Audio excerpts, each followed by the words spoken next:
Ce poste joue un rôle complexe. Il sert à l'importation et à l'exportation de l'énergie électrique entre la RDC et l'Afrique australe et aussi à la transformation des niveaux des tensions différentes de 220 kV à 6.6 en passant par 15 et 30 kV. C'est justement la possibilité qu'a ce poste d'alimenter Kassoum Balessa qui a suscité l'intérêt du gouverneur déterminé à améliorer la desserte en énergie électrique de la ville frontalière. Martin Kazembe-Choula a suivi les explications d'un technicien de la SNEL. Selon l'ingénieur Taylor Ilunga Mouyeya, actuellement, les courants importés de la Zambie est transporté à l'ancien poste de Sodimiko en 220 kV, d'où est alimenté avec d'énormes difficultés la ville de Kassoum Balessa. Le gouverneur intérimaire a instruit la SNEL de mobiliser ses techniciens et lui mettra les moyens afin que ce poste puisse desservir Kassoum Balessa.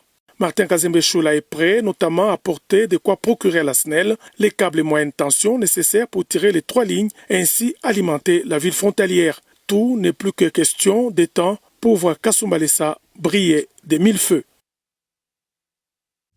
Sweet. Il y a Sanzanini. Il y a Max.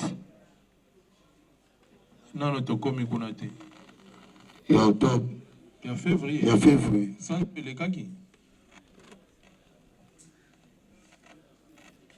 Qui n'a pas air nini. À partir de 2h.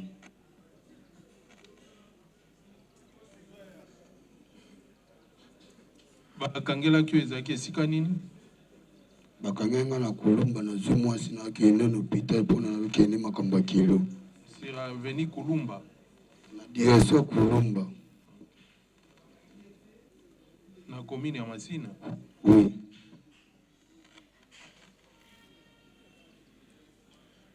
Et le kaki ndenge nini?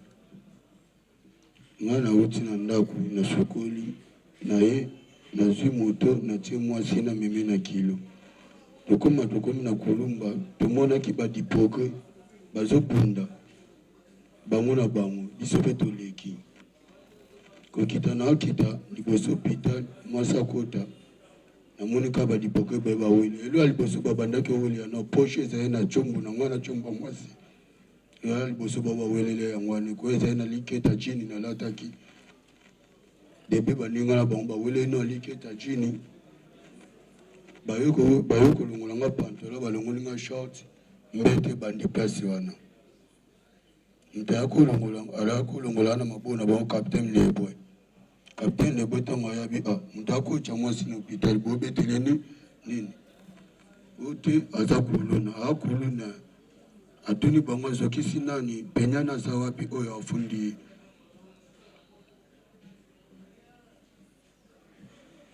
capitaine batoninga ozalebo na bise papa na zalebo te bilamba na nga bangwana yango bake na ona bachombo na mikanda mwasi ya hôpital capitaine lebo abitika bango na ye bandengo okanga bango tokomiti na jemi badawa na quartier toi majo atalinga tunga yo uchulika nga mwasi nini na bise papa eloko te tinde na temia na kocha mwasi na hôpital mo ikaba dipoke nde moni menace onde bandiwe badipoka bango bato bauchosa double koto balandi lisio kuna bakesala double na problème nini chito ya tautie bandi banda quartier toi na décalé chito ya na miso badiposte bamoni batautie nga batemisi mamelani babandolo babiloba nga naza kuluna naza mbuma mabe naza criminel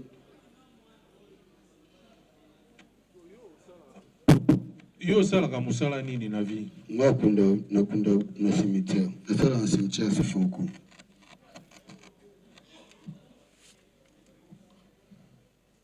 Ndoki wana eza na maboko na yo. Oyokaki yango te? Papa. Policier wana akufelaki ndenge nini? Nayebi yango te. Nayebi makambo ya policier na te. Place pe fu esalamaki nga pe nazala te mwana. O na oloba na Nzambe aliko.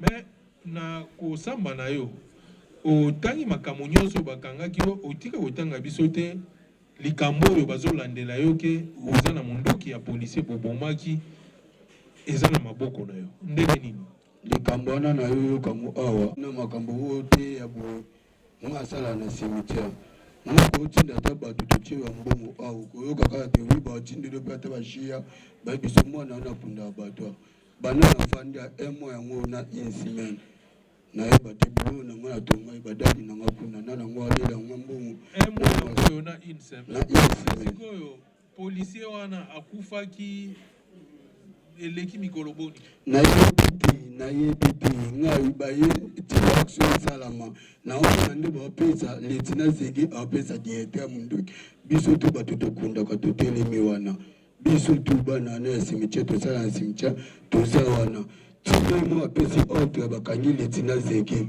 bayeni awa pide 3 semaines azancho to mike tinde baya sa banquette ba vendiwa baya kuna na ba ve modogo na chipa la police tinde baya kuna ba mona nga nde na kunda so mama kama munduki ngai CV na ko pesa na ba kona ko pesa leta munduki o kanga ngwana na otuna ngwanano fada ntifenga na yo pesa munduki na zana so ngai CV na kolanda maloba na olobi bayaki kokunda policier ba Major inspecteur Amungu na date il y a le 13 janvier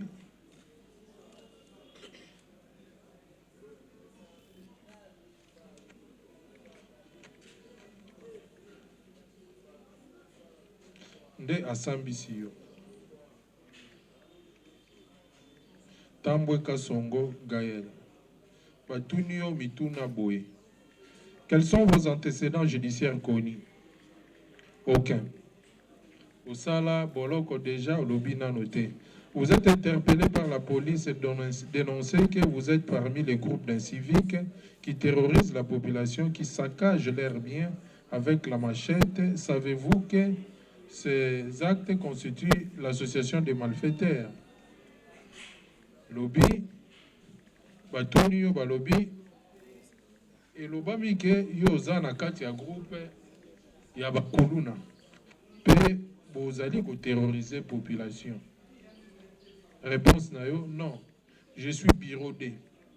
Je ne suis pas un civique. Kolobite, nga naza un civique te, naza kuluna te, naza bureau D. J'ai été arrêté lorsque nous sommes allés arrêter les agents du Force de Progrès qui étaient en train de bagarrer avec les maîtres volontaires. Kangaki yo tango bokende ko luka ba agent du Progrès ou bazali ko bunda na ba maître volontaire. Directement les policiers qui est dans la Jeep disent arrêtez-lui. Directement policiers azaki na Jeep alobi bokanga yepe. Êtes-vous membre de quelle écurie de Kuluna?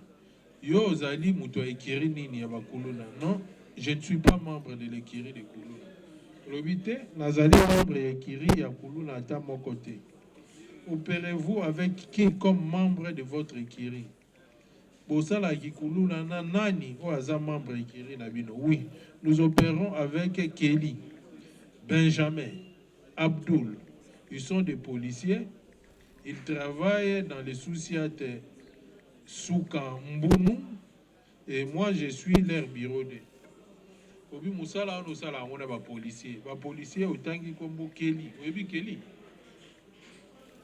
Commandant Kelly na ebete. Bongo Benjamin. Na ebi bangote. Bongo Abdul. Na ebi bangote. Nga sala na kacha cimetière. Yo lobi yoza bureau de na bango.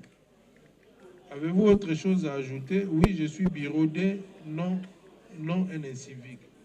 Olobi, boye, ozali bureau D, ozali incivique, oza kuluna. Ndebongo sambaki. Papa ngana za ni bureau D, ni seti mo otiko mona mwana oyo afandabu. Nana mwasi, nazemi, nana mwana nga ya liboso ya mwasa za. Nakendo kunda batu, pwana lisa mwana nga, natangisa mwana nga. Na eba te makambo kilimo te pona kati ya cimetière ndo koti bongo kobima no butu. Le 13 janvier, inspecteur Asambisaki, Messier Bolema, Bongoli Paul, ye alobaki boye. Na motuna batuna ki esonga sala boloko alobi te. Quelle est votre présence devant faites devant nous? Suis venu éclaircir sur le dossier de Gaël Banza. C'est le nom qui est nommé par rapport dans le groupe qui est Koulouna. Alors, il y a une explication dans le dossier de Gaël Banza. Gaël Banza, n'est-ce pas? Gaël. Alors, Gaël Aza Koulouna. Wana Messier Bolema Moutoye Goloba. Nagosamba na Liboso inspecteur. Pouvez-vous nous éclaircir les faits? Le sieur Gaël, il est un Koulouna, donc un terroriste. Gaël Azali, terroriste, donc Aza Koulouna. Avec ses associations de malfaiteurs depuis plusieurs années, mais selon les informations, il avait cité les autres qui travaillent avec lui. Parmi eux, il y a aussi les policiers qui sont dedans. Mais les actions récemment connues, ils ont fait les crimes en date du 23 décembre 2025. Ils ont tué un policier avec une arme après avoir eu des coups. Lobi, oyo bauto sala mbalasima awa ezalaki le 23 décembre bango bakangaki policier pe babomaki policier moko. À un moment, ils ont pris les policiers pour les jeter et ils ont amené l'arme du policier qui a été tué. Depuis bokangi policier bobomie pe kimina munduki ya policier et l'arme en question est portée disparue. Pe munduki wana ti lelo e bonanité. Maintenant, il a été arrêté récemment encore de même fait. Mais le sieur en question n'est pas seul. Abi mbalasi kawa bauti kokanga yope lisusu parce que après avoir interrogé, il a cité toutes les personnes qui travaillent avec eux par rapport au crime. Nde otanga ki kombo ya bato nyonso oyo bosalaka na bango bambeba. Confirmez-vous que le sieur Gaël connaît là où l'arme est portée, est partie, est passée? Est-ce que vous avez confirmé que Gaël a yebi pas munduki oyo babotolaki policier Zali? Oui, parce que le sieur Gaël connaît. Il a aussi cité les personnes qui avaient amené l'arme. Même d'autres policiers ont été cités pendant qu'on lui interrogeait pour être éclairci. Pouvons-nous se rendre au décret de prendre le brevet d'interrogatoire par l'identification des personnes citées et connaître celui qui est porté disparu. Votre mot de la fin, que la justice soit faite. Hollandi n'a pas déclaration à Monsieur Bolema. Monsieur Bolema lobby yoza kuluna. Ki kuluna nao osalaka na ba policier. Et ya suka boyeba mingi na makambo ebele bosala ya mabe, mais ya suka ezaki le 23 décembre bino na ba policier wana bobomaki policier mususu. Et policier bobomaki bobotolaki munduki wana ezali na maboko na yo. Papa ndeti nga mwana ndo na temi bu na bino ba pote zwami na nzoto no euti abi ba pote to ti wa ba dipoke na to ti mamela na pesa ma au abetanga na misa population ba tutu za na bangu atoti anga betanga bagazi tina kacha biu pota ozokaki yango avant ou après kokanga yo tamba kaninga ba poto to na oya boto tamba kanga ki population de betaki yo population te ba dipoke bayati tinde na sama makamba dipoke ba deposte baza bayoka deuxième colonel afanda place ana tinde na komo décret makamba dipoke wana ezalaki ya mkolona ya kozoka yo oui mais siko tribunal azomona na ozala ba cicatrice ebele na nzoto na mutu na maboko nyonso wana ozokaki yonka mokolo moko Wa mutu oyo nde tokecha kor na kati ya libulu mosusu wana kati ya dali kor ya likolo fe nakota mobimba batindikelanga kor so batindikelanga kor na kobenda yango na pusi kor na benda ni nsima so nde na tourne ezali kor ya vitre ya capitaine Pierre FARDC mabende na mwana nde palola ngai eza machete te eza machete te eza vitre kaka nga mpe nasala na nga cimetière moto to aza ayeba te nasala na cimetière oyo maboko mpe eza kaka vitre oyo maboko. Alors na nzoto no oza na batatouage te ntango bakangi yo osambaki quand même nasambaki sikoyo makambo nini basambisaki yo no déclaration nanga bazwaki eza ebene te makambo to oyo nga nasambe awa natikali otanga pv nanga maloba nanga ya kati eza te ezaka maloba oyo badipoke batike awa yango na opesha komaki badipoke nde basambaki na monoko nao badipoke basambe te badipoke ntango bayoki canga maloba oyo bango balobaki awa yango tribunal alingi ayeba soki osambaki yango babimisi yanga baidentifie yanga batuni yanga baagi bamakambo tumu ekosamba te eza te wi navanda boye babanda otuna yanga to osali nini nasambaki te me banani baakompagnaki yo ti awa eza badipoke na bapolisier sikoyo ntango bayaki awa baprésente yo balobaki nini baloba elo te bango balobika tete mama toyokangi kulu na oyo po toyani awa asali menasi banini nga bimenasi nasali mama bazwinga liketa ya na de chombo ya mwasi nanga na ya moko bazwinga bakata kilo ya mwasi bazwina mbongo sasa olanda maloba na yo olobi na tribunal ute koloba na tribunal ke ntango baye na yo balobi oyo aza criminel asala makambo ebele ya mabe babe naza kuluna naza criminel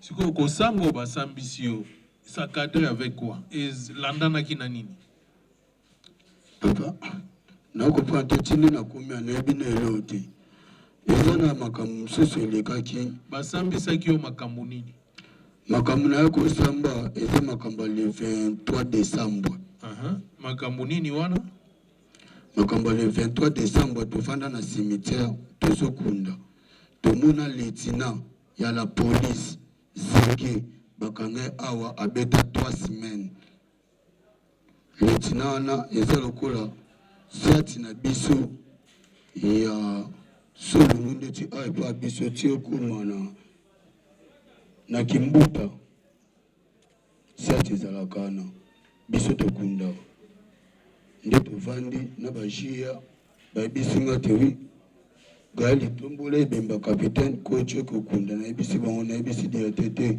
papa tala efuluka bato wana baya liboso directeur ayebisinga bengelanga opérateur nabengi bamo bajia nabengi par exemple opérateur directeur abengo opérateur ye na 5 jia babimi atuni soki sana opopulation kuna eza na nini ye ayebisi bango te toza posa tokoma kota directeur ayebisi yo oluka directeur présenté apresenté ka. Vous avez abandonné votre client, maître. Oui. Allez-y. A présenté carte lieutenant et à la police. Aye côté directeur biso tout telemi ana ba tout kundaka. To telemi ana biba bandolo ba directeur. To moni siati oyo botana kiala wana masasi nde ba uti auditoire ba uti kama ba auditoire ko bema na bango ba beti masasi eziko kwa mkolo akufi. Population etomboki ebandi ko beta policier. Zongela muke ba siati ya biso ya kiala. Na lobby ba ebisi okunda les commissaires et à la police. Yeah. Ba gère ba emitano après te tamba directeur bisinga so ko ba ko sile yango okende kokunda na ebisi ba on ebisi papa tali furuka batu ba ya liboso kuna atunga liboso ya ngabi baluso na sima mkongono abaki ba moni population batu ayebisi ngabengela ngopérateur elema na ye obengaki bango bayaki na bengi opérateur sima eloni elekaki donc baye na population bakomo déclarer papa la police ko tieli biso lokwa ba utako ditwa ba utako kanga ba binini tewi ba obando sala ngo ba bomi mutu kuna ko mukuru o akenda bilanga alekana awa ba police ba kimi batikale na moko population vanike ebeti ngaleti na oleka moyo tikate na zumunduki yango na yo pesa odi diate mapena tomboli peko na kena ngokunda makambana ya la police etalinga te makamba bajia etalinga te na penishia na peni police na peni fadise na peni mutu moto na tangela doa makambo yo sambela inde yango wana oui batuna kiyo et prochain kiyo ni na makambo batuninga mutu ko tuninga peshi ba mako anel alobini interi yo ko ibi pesi mundu keza na ibi se papa ese ngai na zakudu letina bokanga awa oye ba mundu ke pesa mundu ke bungaki mundu ki letina mutazongo apesa directeur bajia na miso ya population directeur bajia pe letina no directeur kanyisa azalaka awa azano ditwa beta 3 semaines zeki letina la police antu tumikia mwindu boy à part wana makamoni so basambisa ke elo côté papa